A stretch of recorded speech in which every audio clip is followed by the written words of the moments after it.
Thank you guys, thank you so much. It's really lovely to see you all here. Thank you for coming out to hear some music on your Saturday afternoon. My name's William Jack. I'm from Adelaide in South Australia, but I've lived in London for 6 years now, and I love it. It's great to be here, and it's lovely to play in this beautiful church.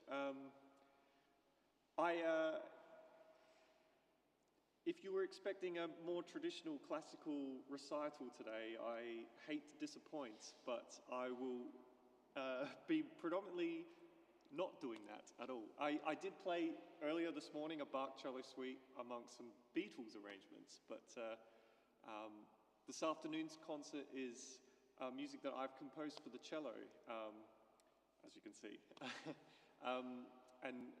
These are pieces off of my, some brand new pieces, as well as song pieces that you can find on my album recordings. So that was a tune called Tell Tchaikovsky the News. And although it kind of sounds a bit classical in the title, but it's a nod to one of my music heroes, Chuck Berry, who was a pioneer of rock and roll music. And so you'll probably have heard a lot of rock and blues influences. The next piece I'm going to play is called Lights of Dubai, and I love experimenting with the cello and trying to find new sounds that I can create on it. And so I'm going to use a clothespin here, just a regular clothespin, and clip it to a certain spot on the cello. And it's going to change the open string to a different note for me without me having to tune the instrument. But also it shortens the length of the string, and by doing this, to my ears, it just totally changes the sound of the instrument. It kind of sounds like a kamancha, which is a beautiful instrument used in a lot of Middle Eastern music. And when I heard this sound, it just inspired me to want to write something around that. So this is a piece of mine called Lights of Dubai. I hope you like it.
So as I mentioned, I'm from Adelaide in South Australia, and being Australian, I love trying to write music that to me resembles Australia. And when I think of Australia, I think of our amazing wildlife and all the incredible species of birds and animals that we have, as well as the Aboriginal and Torres Strait Islander culture is a huge part of Australia's identity. And so I'm going to play a piece now called Morialta. Morialta was an Aboriginal word meaning ever flowing, but it's a name of a national park in Adelaide. If you're ever in Adelaide, I recommend checking it out. You'll get to see koalas in the trees, and you'll hear so many different animals and that. Just watch out for snakes, of course, but otherwise you're fine.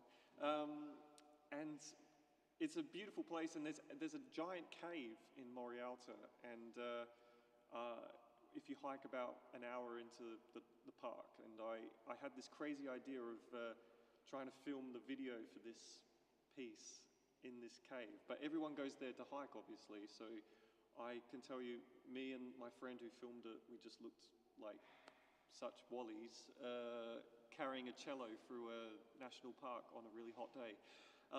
But nevertheless, we did it. You can find it on YouTube if you like.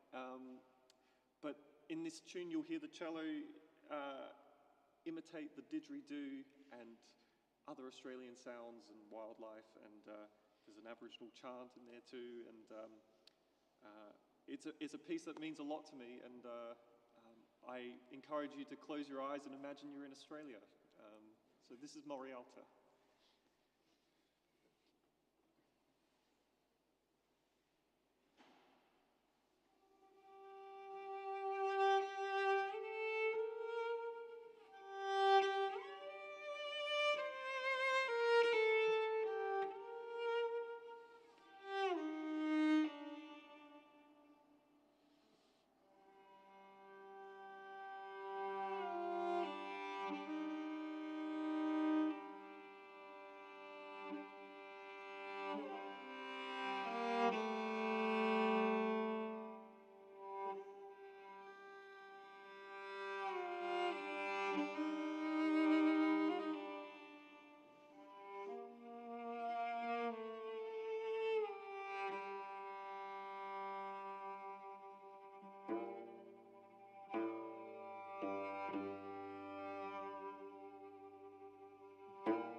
Thanks very much.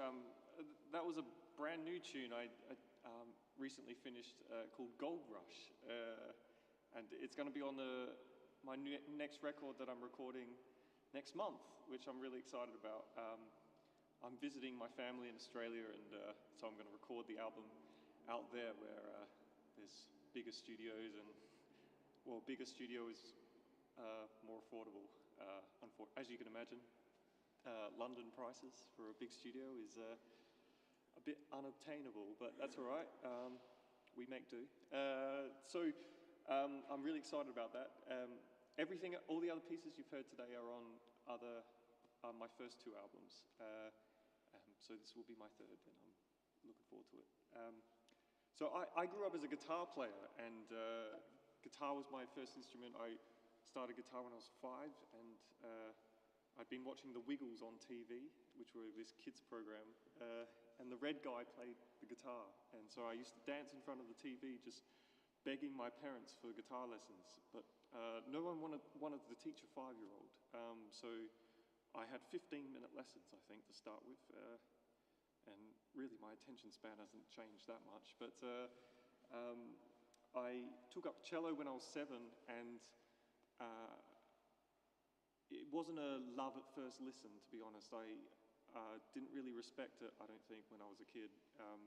And I was too obsessed with trying to be Angus Young and AC/DC. So as you can see, that turned out really well. You know, as I grew to become an adult, I went and studied classical cello. And I actually studied cello in Vienna, which is one of the most traditional kind of places you could study classical music. So I had quite a few years of very strict training, I guess. And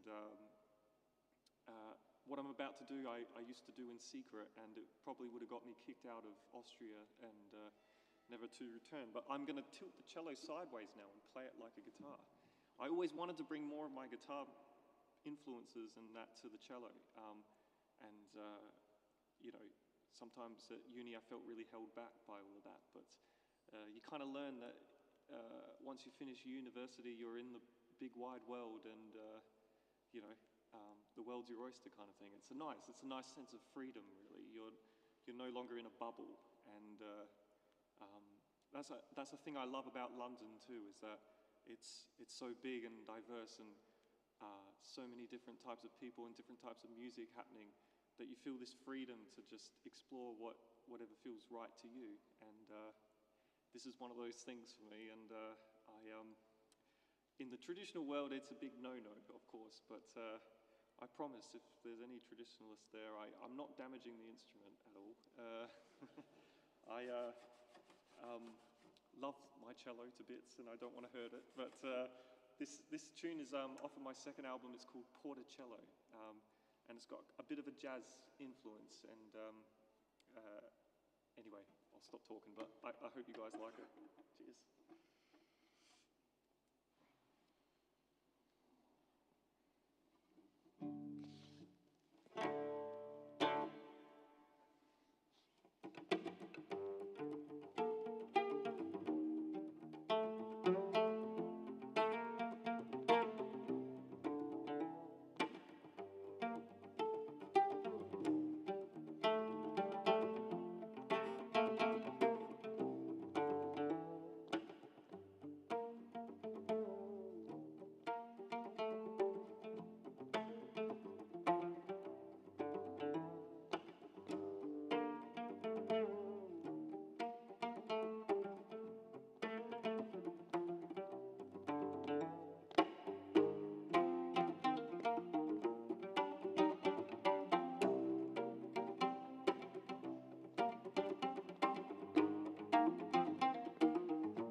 Thanks very much, guys. I've come to my last piece, unless you all want to stick around for another one, but I want to thank you again for coming out and listening. If you want to stay in touch, please do. You can check out my website, williamjackmusic.com. I'm performing a London show in April, because I'm going to Australia for a bit, so in April is my next show. It's at Piano Smithfield. It's presented by Classical Unlocked, which is this great organization that is trying to push classical music into other areas of life, and it's great. And that's a concert with another wonderful Australian violinist named Zanny Kolak. So you can find all the details for that on my website, williamjackmusic.com. It'd be great to see you guys there. It's in this cool kind of like piano bar venue, so very intimate and yeah, cool. I'm releasing an EP as well in April, which I'm quite excited about. It's a cello and voice. I love writing songs with lyrics as well as instrumental music, and that was produced by a wonderful singer-songwriter named Reese Lewis, who's excellent too. I recommend his music. And yeah, you can follow me on social media and all of that too, William Jack Music. Thanks, guys. I'm going to play one more tune for you. It's a tune I wrote for my sister called Samantha's Jig. But I love starting it off with a traditional Irish song that I love called The Frost Is All Over. So thanks again.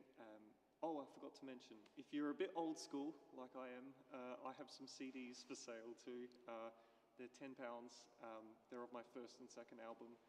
If you don't have a CD player, that's understandable, but you still might want a souvenir, an expensive coaster, perhaps.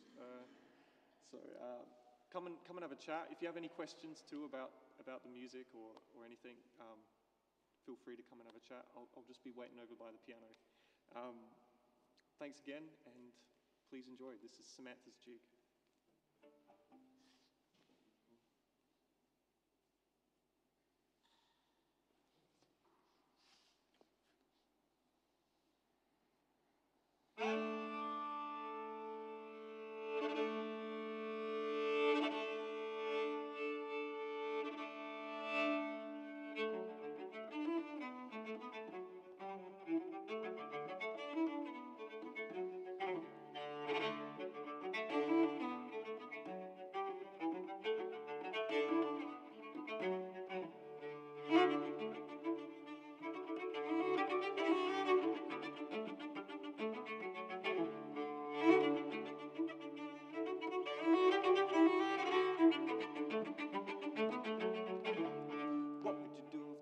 But over, what would you do? Only fill it again. What would you do if the cows eat the clover? What would you do? Only said it again. The praties are dug and the frost is all over. Kitty lie over close to the wall. How would you like to be married to a soldier? Kitty lie over close to the wall.